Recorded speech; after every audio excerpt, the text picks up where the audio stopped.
Tom Brokaw, NBC News at the White House. One important piece of unfinished business for Mr. Ford is his choice for vice president. United Press International today quoted a White House official as saying the president has narrowed the field to 3 men.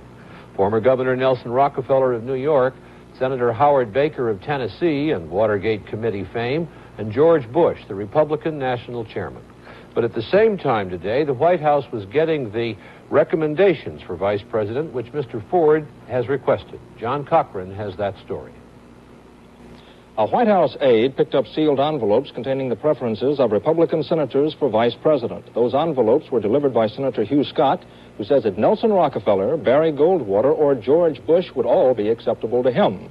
On the House side, Republican leader John Rhodes turned over the sealed preferences of 121 GOP congressmen. Rhodes said he does not think President Ford has made his choice yet. It was learned tonight that 50-year-old Republican Chairman George Bush is the first choice of another group being canvassed, state party leaders. Running second to Bush was former New York Governor Nelson Rockefeller, whose main support came from the Northeast. After Bush and Rockefeller, there was grassroots support for Barry Goldwater. Then the list thins out.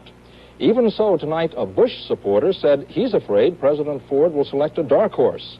Clearly, the president wants advice, but his press spokesman has already said you don't choose a vice president on the basis of a popularity contest. John Cochran, NBC News, Washington. And while that was going on, Mrs. Ford was touring the upstairs quarters of the White House, checking on rooms and closet space.